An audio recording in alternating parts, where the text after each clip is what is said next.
కళలు సామాజిక బాధ్యత Y7 న్యూస్ కి స్వాగతం సుస్వాగతం. ఈరోజు మన ముందు MCS పవన్ గారు, సింగరేణి ఉద్యోగి, కళాకారుడు, గాయకుడు, సామాజిక కార్యకర్త, విధుల పట్ల అంకిత భావంతో ఉద్యోగ నిర్వహణ నిర్వహిస్తూ అందరినీ మన్ననలు పొందుతున్నటువంటి MCS పవన్ గారు మన ముందు ఉన్నారు.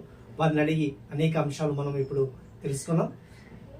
పవన్ గారు నమస్కారం అండి. నమస్కారం. బాగున్నారా? బాగున్నాం సార్. ఎలా ఉన్నారు సార్? బాగున్నాం సార్. ముందుగా Y7 న్యూస్ ప్రేక్షకులందరికీ కూడా నమస్కారాలు. పవన్ గారు సార్, ఉద్యోగ బాధ్యతలు నిర్వహిస్తూ అసలు ఈ కళల వైపు ఎలా వచ్చారు? సార్ యాక్చువల్గా మా తాతగారు సంగీత విద్వాంసులు. మా తాతగారు తబలిస్టు, మంచి సంగీత విద్వాంసులు. వారి యొక్క జనరల్గా మా మా అమ్మగారికి వచ్చింది ఆ సంగీతం సంబంధించిన ఆ జీన్స్. నాకు కూడా కొంచెం అబ్బాయి, నా తొలిగురు మా అమ్మగారు. చిన్నప్పటి నుంచే మమ్మీ దగ్గర చిన్నప్పటి నుంచి నాకు పద్యాలు, పాటలు అవి నేర్పించడము అలా అలా సాగుతుండేది. నేను మా కాలనీలో అక్కడ చిన్నప్పుడు మా కొత్తగూడెంలో ఉన్నప్పుడు అక్కడ కాలనీలో ఈ శ్రీరామనవమికి, దసరా ఉత్సవాలకి వాటికి పిల్లలతోని పాటలు పాడించినవన్నీ చేసేవారు. అందులో భాగంగా నేను అప్పుడప్పుడు పాటలు పాడేవాడిని. సో నాలో ఏదో టాలెంట్ ఉందని మా తల్లిదండ్రులు, మా అన్నయ్య వీళ్ళందరూ గుర్తించి నన్ను ఎంకరేజ్ చేయడం మొదలుపెట్టడం వల్ల నేను స్కూల్ స్థాయిలో 10th క్లాస్లో ఉన్నప్పుడు, అంటే 1991లో సింగరేణిలో సింగింగ్ కాంపిటీషన్లో ఫస్ట్ ప్లేస్ వచ్చాను. ఫస్ట్ ప్లేస్ వచ్చాను సార్. అది ఫస్ట్ నాకు వచ్చిన ప్రైజ్. ఆ తర్వాత మా స్కూల్ యాజమాన్య వాళ్ళు, సింగరేణి వాళ్ళు వీళ్ళందరూ కలిసి ఇలా ఫస్ట్ ప్లేస్ వచ్చిన స్టూడెంట్స్ని ప్రోత్సాహపరచాలని చెప్పేసి అప్పుడున్న కొత్తగూడెం రేడియో స్టేషన్ ఉంది కదా సార్, FM రేడియో స్టేషన్. ఆ కొత్తగూడెం రేడియో స్టేషన్లో నాతో పాటలు పాడించారు బాగా కార్యక్రమంలో. అప్పటి నుంచి నా ఈ గాయకుడిగా పాటలు పాడడం చిన్నగా ఏదో చిన్న ప్రస్థానం స్టార్ట్ అయింది. పాటలు పాడుతుంటారు కదా, ఎలాంటి పాటలు అంటే మీకు ఎక్కువ ఇష్టం ఉంటుంది? ఒక చిన్న పాట సార్. అంటే ఇలాంటి పాటగాడు అంటే ఏ పాటైనా పాడాలి సార్. యాక్చువల్గా అన్నిటికంటే ముఖ్యంగా ఏంటంటే నా భార్య పిల్లల్ని, నా కుటుంబాన్ని నాకు ఒక ఉపాధి ఇచ్చి నేను ఈరోజు ఇక్కడ ఇంత గర్వంగా ఇక్కడ కూర్చున్నానంటే దానికి కారణం ఖచ్చితంగా సింగరేణి యాజమాన్యం సార్. కాబట్టి ఎప్పటికీ నేను, నా భార్య, పిల్లలు అందరూ కూడా సింగరేణికి సదా రుణపడి ఉంటాం. కాబట్టి ఆ సింగరేణికి సంబంధించిన ఒక చిన్న గీతంతోని, వందనము సింగరేణి జననీ, అభివందనము సిరులవేణి నీవని, సింగరేణి తల్లి ఓ సిరుల కల్పవల్లి, సింగరేణి తల్లి ఓ సిరుల కల్పవల్లి, మాపై నీ కరుణ చూపు మళ్ళీ మళ్ళీ మళ్ళీ, వందనము సింగరేణి జననీ, అభివందనము సిరులవేణి నీవని, అనర్థములు ఎన్నొచ్చిన ఆటుపోటులెదురైనా. అంటే సార్, మనకు ఎన్ని అనర్థాలు వచ్చినా, ఎన్ని ప్రమాదాలు జరుగుతున్నా కూడా మనల్ని కాపాడుతుంది. అనర్థములు ఎన్నొచ్చిన ఆటుపోటులెదురైనా, సమర్థతను ప్రోత్సహించి పరమార్థము పంచినావు, గుండెల్లో విస్ఫోటపు గుణపాలే దింపుతున్నా, గుండెల్లో విస్ఫోటపు గుణపాలే దింపుతున్నా, కష్టం కలిగించవు నీ ఇష్టమైన బిడ్డలకు, వందనము సింగరేణి జననీ, అభివందనము సిరులవేణి నీవని. ఈ పాట అంటే చాలా ఇష్టం సార్ నాకు. ఒక కళాకారుడిగా మంచి గుర్తింపు పొందారు. అంటే అక్కడ ఉన్నటువంటి యాజమాన్యం కానీ, అక్కడ ఉన్న మీ ఫ్రెండ్స్ కానీ మీకు ఎలాంటి సహకారం చేస్తున్నారు? ముందుగా సార్, నేను 2000లో అపాయింట్మెంట్ అయ్యాను సార్. 24 సంవత్సరాలు నుండి 25 సంవత్సరంలో అడుగు పెట్టాను సింగరేణిలో నా సర్వీస్. ఇప్పటికి మొదలుగా అక్కడ మందమరిలో అపాయింట్మెంట్ సార్. మందమరిలో అక్కడ అపాయింట్ అయ్యాను. తర్వాత ఫీల్డింగ్ అవి చేశాను. 6 సంవత్సరాలు ఫీల్డింగ్ చేసిన తర్వాత టెక్నీషియన్గా అయ్యాను. అప్పుడు పర్లేదు, ఏదో మన విధి నిర్వహణే ముఖ్యంగా ఉండేది మొదట్లో. ఎందుకంటే కొంచెం కష్టం ఉండేది, మనకు అలవాటు లేని పని. ఇవన్నీ చేసేసరికి కొంచెం కళలు పక్క పెట్టడమే జరిగింది. 2004 తర్వాత అక్కడ కొంచెం నేను స్థిరపడినట్టు అందరూ పరిచయపడి అయిన తర్వాత మెల్లిగా అక్కడ లోకల్ పాపులర్ ఛానల్ అని ఉంది సార్ మందమరిలో. అక్కడ లోకల్ పాపులర్ ఛానల్లో యాంకరింగ్ చేసేవాడిని. చిన్న చిన్న కార్యక్రమాలు యాంకరింగ్ చేసేవాడిని. చేస్తున్న క్రమంలో నన్ను చూసి ఒక హేమంత్ గారు అని ఫిట్టర్ మందవాళ్ళు చేస్తారు, వాళ్ళు చూసి మీరు పాటలు పాడతారని తెలిసింది, పాటలు పాడతారని అడిగారు. అంటే అవును సార్, ఏదో మధ్య మధ్య పాడేవాడిని, ఒకప్పుడు పాడేవాడిని, పెద్దగా లేదంటే లేదు రండి అని చెప్పేసి 2006లో సింగరేణి ప్రతి సంవత్సరం కళాకారులని క్రీడాకారులని ప్రోత్సహిస్తూ ఒక WPSGA అని ఒక విభాగం ఉంది కదా సార్, ప్రతి సంవత్సరం క్రీడాకారుని కళాకారులని ప్రోత్సహిస్తూ వాళ్ళని గెలుపొందిన వాళ్ళని కోల్ ఇండియా లెవెల్ వరకు పంపిస్తుంది. అలాంటి కార్యక్రమంలో నన్ను ఫస్ట్ టైం ఇంట్రడ్యూస్ చేశారు. చేసినప్పుడు నేను బాగా కీర్తన విభాగంలో మందమరిలో ఫస్ట్ ప్లేస్ గెలిచాను సార్. ఆ తర్వాత మళ్ళీ రీజనల్ స్థాయి, కంపెనీ స్థాయి ఇలా ఉంటాయి. కంపెనీ స్థాయి వరకు వెళ్ళగలిగాను, కానీ కంపెనీ స్థాయిలో ఫస్ట్ టైం సెకండ్ ప్లేస్ వచ్చింది. కీర్తన అన్నారు కదా, అది ఒక్కసారి మాకు వినిపిస్తారా? ఆ కీర్తన యాక్చువల్గా అది అన్నమాచార్య కీర్తన సార్. అదే ఇప్పటికీ పాడుతున్నాను. గోవింద గోవింద పవన్ అని అంటారు నన్ను చాలా మంది కూడా. ఒక పల్లవి పాడుతాను సార్. గోవింద గోవిందయని కొలువరే, గోవిందాయని కొలువరే, గోవింద గోవిందయని కొలువరే, గోవిందాయని కొలువరే. ఈ పాట ద్వారా గోవింద గోవింద పాట ద్వారా నేను కొంచెం ఒక విధంగా చెప్పాను. కీర్తన విభాగం అంటే పవన్ అంటే గోవింద గోవింద పాట పాడతారని, వేరే పాట పాడిన ఇప్పటికి యాక్సెప్ట్ చేశారు. నువ్వు అదే పాట పాడాల్సింది అంటారు ఇప్పటికి. ఆ పాట బాగుంటుంది అనే ఉద్దేశంతో సార్ దాదాపుగా తర్వాత సార్ 2007 తర్వాత ఇప్పటి వరకు దాదాపు 7 సార్లు కీర్తన విభాగంలో కోల్ ఇండియాకి సెలెక్ట్ అయ్యాను. లాస్ట్ ఇయర్ కర్ణాటక సంగీతంలో కోల్ ఇండియా స్థాయికి ఎంపికయ్యాను సార్. ఇప్పటివరకు మొత్తం 7 సార్లు కోల్ ఇండియాకి వెళ్ళొచ్చు. కోల్ ఇండియాలో వచ్చేసి ఫస్ట్ ప్లేస్ అని రాలేదు సార్. 2017-18లో నాగ్పూర్లో జరిగినాయి కోల్ ఇండియా పోటీలు. అప్పుడు ఈ కీర్తన విభాగం కాకుండా గీత విభాగంలో ఆ టైంలో మన సింగరేణి నుంచి సెలెక్ట్ అయిన వాళ్ళు అక్కడికి రాలేకపోయారు, పర్సనల్ కారణాల వల్ల రాలేదు. ఆ టైంలో ఆ ఒక పాటని నువ్వు పాడని చెప్పి నన్ను పంపించడం జరిగింది. నాకు అప్పటికప్పుడు మనం ఆ పాట అంటే ప్రిపేర్ అయ్యి వెళ్ళలేదు కాబట్టి నాకు తెలిసిన ఈ పుణ్యభూమి నాదేశం అనే పాట ఉంది కదా సార్, మేజర్ చంద్రకాంత్ సినిమాలో. ఆ పాట గీత కిందికి వస్తున్న ఉద్దేశంతో ఆ పాట పాడాను. పుణ్యభూమి నాదేశం నమో నమామి, ధన్యభూమి నాదేశం సదా స్మరామి, నన్ను కన్న నాదేశం నమో నమామి, అన్నపూర్ణ నాదేశం సదా స్మరామి, మహామహుల కన్న తల్లి నాదేశం, మహోజ్వలిత చరిత గన్న భాగ్యోదయ దేశం నాదేశం, పుణ్యభూమి నాదేశం నమో నమామి, ధన్యభూమి నాదేశం సదా స్మరామి. ఈ పాట పాడాను సార్. ఈ పాట పాడితే అసలు అక్కడ ఉన్న జడ్జెస్కి వాస్తవంగా తెలుగు రాస్తారు. అంతే, వాళ్ళు అంత బాలీవుడ్ నుంచి వచ్చిన వాళ్ళు ఈ పాట విన్న తర్వాత జస్ట్ 2 hours అప్పుడు అక్కడ ఎట్లా అంటే సార్ ఈవెంట్ వైజ్ గా ఒక 2 ఈవెంట్స్ అయిపోయి రిజల్ట్స్ అనౌన్స్ అయిపోతుంటాయి, అన్ని కలిపి లాస్ట్ కి ఇవ్వడం అట్లాగా ఉండదు. ఒక 2 ఈవెంట్స్ అవ్వగానే స్పెషల్ జ్యూరీ అవార్డు కింద ఈ గీత్ పాటలో నాకు స్పెషల్ జ్యూరీ అవార్డు ఇచ్చేసారు. అదే కోల్ ఇండియాలో సాధించిన అవార్డు సార్. సింగరేణిలో మీ యొక్క పాటల ద్వారా ఎలాంటి అవేర్నెస్ అంటే అక్కడ సేఫ్టీ పరంగా కానీ ఇంకా విధంగా ఉంటాయి, అలాంటి ఏమైనా పాటలు మీరు పాడుతుంటారా వాళ్ళ కార్మికుల్లో అవగాహన కల్పించడానికి? తప్పకుండా, ఎందుకంటే జనరల్గా సార్ మనము మాట ఏమో ప్రోత్సాహాన్ని ఇస్తుంది, పాట చైతన్యాన్ని ఇస్తుంది. మనం పాట ద్వారా మన చుట్టూ ఉన్న వాళ్ళని చైతన్యపరచడం చాలా ఈజీ. ఆ కళ ద్వారా వాళ్ళందరి అటెన్షన్ మనం తీసుకోగలుగుతాం. సో వాళ్ళకి మనం చెప్పే విషయం ఏదైతే ఉందో పాట రూపకంలో చెప్తే వాళ్ళ మీద ఇంపాక్ట్ చాలా ఉంటుంది.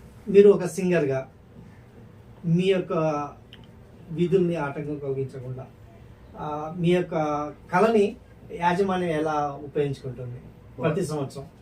సూపర్ సార్, చాలా యాజమాన్యం అదే చెప్పాను ముందుగా. యాజమాన్యం వారి ప్రోత్సాహం లేకపోతే మనం ఈ రోజున ఇన్నిసార్లు కోల్ ఇండియాకి వెళ్ళకపోయేవాళ్ళం. మనకి ఇక్కడ కార్యక్రమాలు జరుగుతాయి కదా సార్, మన లోకల్లో ఎక్కడిగా దసరా కార్యక్రమాలు, సింగరేణి ఆవిర్భావ దినోత్సవాలు, తెలంగాణ ఫార్మేషన్ డేస్, ఏవి జరిగినా తప్పకుండా మనల్ని సింగరేణి కళాకారులు, స్థానిక కళాకారులు ఎవరైతే ఉన్నారో వాళ్ళని ప్రోత్సహిస్తూ వాళ్ళకు కూడా అవకాశం ఇస్తూ మన సింగరేణి యాజమాన్యం అన్ని విధాలు సహాయ సహకారాలు అందించబట్టే మనము ఈ రోజున ఈ ఇంటర్వ్యూకి నేను అర్హత సంపాదించాలని అనుకుంటున్నాను సార్. సింగరేణిలో రక్షణ పరంగా రక్షణ వారోత్సవాలు జరుగుతుంటాయి, రక్షణ పరంగా అనేక గీతాలు పాడుతుంటారు. ఒక రక్షణ గీతం ఏమైనా పాడండి.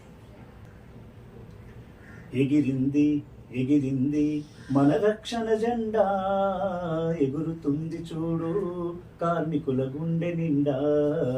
ఎగిరింది ఎగిరింది మన రక్షణ జెండా, ఎగురుతుంది చూడు కార్మికుల గుండె నిండా.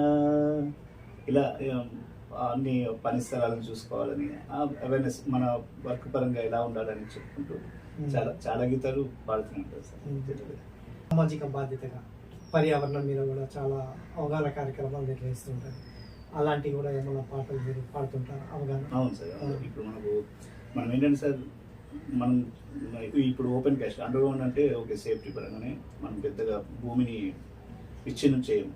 కానీ ఓపెన్ క్యాస్ట్ దగ్గరకు వచ్చేసరికి భూమి విచ్ఛిన్నం చాలా జరుగుతుంది.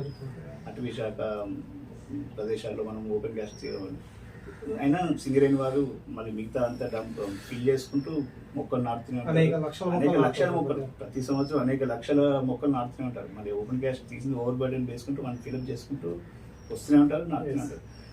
అదేవిధంగా పర్యావరణ పరంగా కూడా చాలా తీసుకున్నాం జాగ్రత్తలు. మనం మనం మనవంతు కూడా సార్, వాస్తవంగా పర్యావరణాన్ని రక్షించడం అనేది మనవంతు కూడా. ఉదాహరణకి ఇప్పుడు మనం వెళ్తుంటాం సార్, గేట్ పడుతుంది, రైల్వే గేట్ పడుతుంది. రైల్వే గేట్ పడగానే మనం ఏం చేస్తాం, ఆ 59 రేక్స్ వెళ్ళాలి. 59 డబ్బాలు, వన్ రేక్ అంటే 59 బోగీలు వెళ్ళాలి.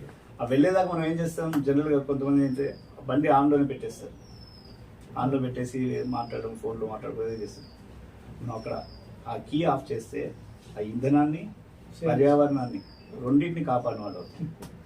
అది ఇట్లాంటి చిన్న చిన్న అవేర్నెస్ మనకు ఏంటంటే పెద్ద పెద్ద విషయాలు చేయాల్సిన అవసరం లేదు సార్. మనం గొప్ప వాళ్ళం అన్నట్టు చిన్న చిన్న విషయాల్లో జాగ్రత్తలు తీసుకుంటే ఆటోమేటిక్గా మన వంతుగా మనం సాగించి ఇంట్లో ఒక మొక్క నాటడం, సంవత్సరానికి ఒక మొక్క నాటడం, దానికి రోజు నీళ్ళు పోయడం, ఇట్లాంటి చిన్న చిన్నవి చేసుకుంటే అందరం కూడా బాధ్యత తీసుకున్నట్టే అవుతుంది సార్. పర్యావరణం మీద ఏమైనా ఒక చిన్న పాట ఉంది సార్, చాలా చక్కటి పాట ఉంది సార్. రిటైర్డ్ ఆర్డీఓ గారు రాశారు. నేను మంచిర్యాలలో ప్రైవేట్ ఆల్బంలో పాడాను, వారి ఆల్బంలో.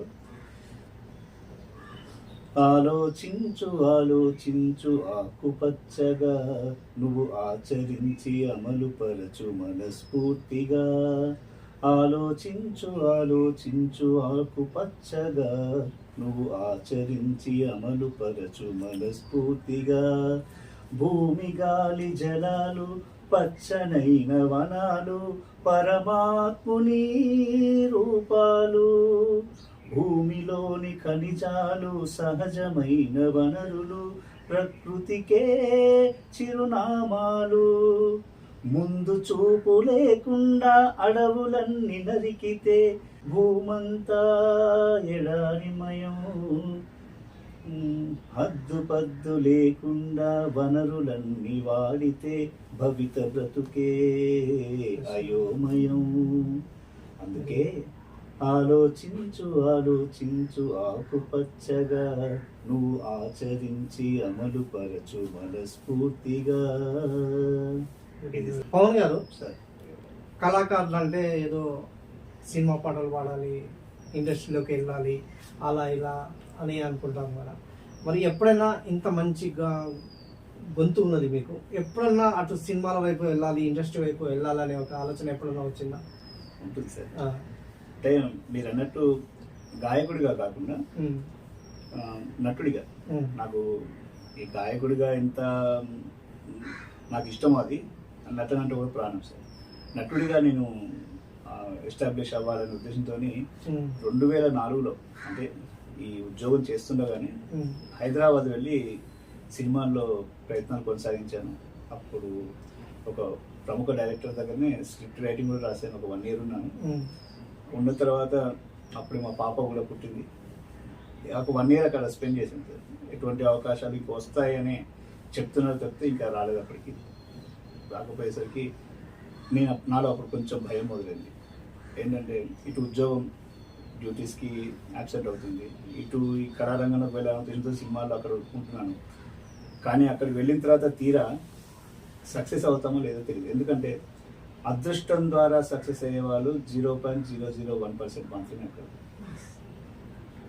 మిగతా అంతా అవకాశం, టాలెంట్, వెయిట్ చేయడం, వీటన్నిటిని ఎంత వెయిట్ చేస్తే అంత త్యాగం success ఎక్కువ rate ఉంటుంది. చాలా. సో నేను అప్పుడు డేర్ చేయలేకపోయాను సార్. ఎందుకంటే ఇటు చూస్తే ఉద్యోగం, అటు చూస్తే సినిమా, అది సక్సెస్ అవుతాం లేదో తెలియదు. తీరా ఒకవేళ సక్సెస్ కాకపోతే మళ్ళీ నేను జీరో నుంచి మొదలవ్వాలి. మనకు వెనుక ఆస్తుపాస్తులు కూడా పెద్దగా లేవు కాబట్టి ఆలోచించాను, ఇక నా ఫ్యామిలీ ఒకటి బిల్డ్ అవుతుంది, పాప పుట్టింది, ఇంకా నెక్స్ట్ చాలా ఉంటాయి చేసేది అని అప్పుడు కొంచెం వెనుకంజ వేసి ఇక అప్పుడు డిసైడ్ అయ్యి వచ్చేసాను. బ్యాక్ వచ్చి మళ్ళీ నా సింగరేణి విధులు నిర్వహిస్తూ నేను ఆ రోజు ఫిక్స్ అయ్యాను సార్. ఏంటంటే ఏదైతే నాలో తృష్ణ, నాలో కళని నలుగురికి చూపించాలి అనే ఏదైతే ఉందో కోరిక, దాన్ని సింగరేణి ద్వారా దాన్ని ఫుల్ఫిల్ చేసుకోవాలి అని, అది కూడా యాజమాన్యం వారి సహకారం తీసుకొని వాళ్ళ సహకారంతోనే చేశాను. ఏంటంటే ఇప్పుడు పాటలు పాడాలనుకున్నాను, ఇక్కడ అద్భుతంగా వాళ్ళ అవకాశాలు ఇస్తున్నారు. ఎన్నో ప్రోగ్రామ్స్, నాటకాలు నన్ను నంది నాటకోత్సవాలు కూడా పంపించేశారు. ఆదిలాబాద్లో 2015లో సింగరేణి వాళ్ళు అంటే వాళ్ళు ఓకే చెప్పారు. 2015లో ఆదిలాబాద్లో నంది నాటకోత్సవాలు జరిగాయి. సంఘర్షణ అని ఒక నాటకం వేశాను. దాదాపు 1:10 ఉంటుంది నాటకం అంటే నాటకం ఉంటుంది. అందులో త్రిపాత్రాభినయం, 2 క్యారెక్టర్స్, ఒకటి దొంగ, ఒకటి హీరోయిన్ కి అన్న క్యారెక్టర్.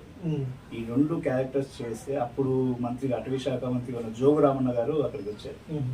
వారు చూసి చాలా చాలా మెచ్చుకున్నారు. అసలు మామూలుగా సింగిల్ నాటకంలో యాక్ట్ చేయడం అంటేనే గొప్ప విషయం, అలాంటిది నువ్వు డ్యూయల్ క్యారెక్టర్స్ ఈ 1 అవర్లో చూపించి ఆ వేరియేషన్స్ ఉంటాయి.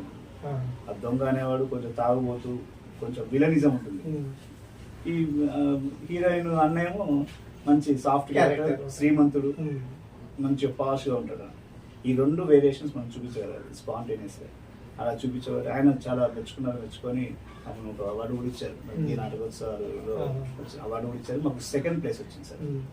ఫస్ట్ ప్లేస్ రాజమండ్రి వారికి వచ్చింది, తర్వాత మనకు 2nd ప్లేస్. సామాజిక కార్యక్రమాలు ఏమైనా నిర్వహించారు అంటే సార్ ఉన్నాయండి కొంచెం. ఏంటంటే మనము పెళ్లి రోజు, పుట్టినరోజు జరుపుకుంటాం, వేడుకలు జరుపుకుంటాం. డబ్బున్న వాళ్ళు వాళ్ళ తాతల దగ్గర, స్థాయి దగ్గర జరుపుకుంటాం. కాకపోతే నాకేంటంటే సార్, నాకు జాబ్ వచ్చిన తర్వాత నుంచి ఈ పుట్టినరోజులు కానీ, వివాహ వేడుకలు ఇవన్నీ కూడా ఇంట్లో జరుపుకోవడం కంటే ఎక్కడికైనా బయటికి వెళ్ళి ఎవరైతే అది పొందలేకపోతున్నారో, రోజు ఫుడ్ కానీ అట్లాంటివి ఎవరైనా తీసుకొని వాళ్ళకి చేయడం. దీంట్లో కూడా ఉన్నాయి సార్. ఒక చిన్న విషయం చెప్పాలి, మీరు ఏమనుకోవాలంటే ఒక చిన్న విషయం చెప్తాను. అంటే ఇది నా అభిప్రాయం మాత్రమే. మనం బయటకు వెళ్తే ఎక్కడికి వెళ్తాం సార్? సేవ చేయడానికి, ఎవరికో డొనేట్ చేయడానికి వెళ్తాము. అనాథాశ్రమాలకు వెళ్తాము, వృద్ధాశ్రమాలకు వెళ్తాము. ఇట్లా రకరకాలుగా రోడ్ సైడ్ ఉన్న వాళ్ళకి కొంచెం ఫుడ్ డొనేట్ చేస్తుంటాం. కాకపోతే నాకు పర్టికులర్గా అనాథాశ్రమానికి వెళ్ళడం ఇష్టం సార్. ఎందుకంటే ఆర్ఫన్స్ హోమ్స్ అంటే వాళ్ళు పిల్లలు, తల్లి తండ్రి ఎవరు లేని వాళ్ళని అనాథలు అంటారు కదా సార్. సో వాళ్ళకి మనం సహాయం చేయాలని నా ఉద్దేశం. ఎందుకంటే ఈ వృద్ధాశ్రమాలకు మనం వెళ్ళి సహాయం చేయడం, వాళ్ళకి బియ్యమో, భోజనమో, పండ్లో, ఫలాలు ఇట్లా మనం ఇస్తే ఇండైరెక్ట్ గా మనం ప్రోత్సహించినట్టు అవుతుంది. ఇది వృద్ధాశ్రమాన్ని. అసలు వృద్ధాశ్రమాలు ఎందుకు వచ్చాయి సార్? తల్లిదండ్రులని పిల్లలు సరిగ్గా తీసుకోకపోవడం వృద్ధాశ్రమాలు వెలిసాయి. అలాంటి వృద్ధాశ్రమాలని మనం ఎంకరేజ్ చేయకూడదని నా ఉద్దేశం, నా పర్సనల్ ఒపీనియన్ సార్. తల్లిదండ్రుల బాధ్యత పిల్లలే తీసుకోవాలి. మనం ఎప్పుడైతే వాటికి ప్రోత్సాహం అందించడం తగ్గిస్తామో, వాళ్ళు మెయింటెనెన్స్ తగ్గిస్తారు. తద్వారా తల్లిదండ్రులు కూడా పిల్లల దగ్గర ఎక్కువ ఉండేలా చూడొచ్చేమో అని నాకు అనిపిస్తుంది. ఎందుకంటే దాన్ని ఎంకరేజ్ చేద్దామంటే నా ఉద్దేశం సార్. ఒక విధంగా చూస్తే అది కూడా మంచి కారణమే. ఎందుకంటే తల్లిదండ్రులు జన్మనిచ్చి ఒక 25-26 సంవత్సరాలు చదివించి పెళ్లి చేసి అన్ని బాధ్యతలతో వాళ్ళు అన్ని నేర్పించి మనకు 25 సంవత్సరాలు నేర్పితే, మనం తల్లిదండ్రులు ముసలితనానికి వచ్చి బెడ్ మీద ఉండి వాళ్ళు ఏం చేసుకునే పరిస్థితులు, ఆ చనిపోయే ముందు ఆ 1-2 సంవత్సరాలు కూడా మనం సేవ చేయలేని పరిస్థితిలో ఉండి వృద్ధాశ్రమాలకు తల్లిదండ్రులు పంపడం అనేది చాలా హేయమైనటువంటి సత్యం. Exact correct. అది అనాథలు ఎవరైనా ఉంటే వాళ్ళని సాయం చేయడంలో తప్పకుండా వాళ్ళకి ఆ. వాళ్ళకి మనకు మనకు మనకు 100 రూపాయలు ఉంటే ఒక 10 రూపాయలు తప్పకుండా సాయం చేస్తారు. చేయాలి. Yes, ప్రతి ధర్మంలో, ప్రతి మత ధర్మంలో కూడా క్లియర్ చెప్పబడింది సార్. నీవు సంపాదించే దాంట్లో తృణమో ప్రణమో కనీసం 10 నుంచి 20% డబ్బు లేని వాళ్ళకి, పేదవారికి సహాయం చేయాలని ప్రతి మత గ్రంథంలో ఉంది సార్.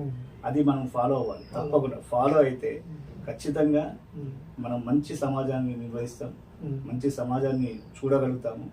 ఇలాంటి వృద్ధాశ్రమాన్ని మాత్రం ఎంకరేజ్ చేస్తారు. పిల్లలకు ఎవరైతే వాళ్ళు ఉన్నారో వాళ్ళకు కూడా నేను ఒక్కటే మనవి చేస్తున్నా సార్, మీ తల్లిదండ్రులు మీకు రూపాన్ని ఇచ్చి దైవంతో సమానం సార్. అంతే, ప్రత్యక్ష దైవాలు వాళ్ళు.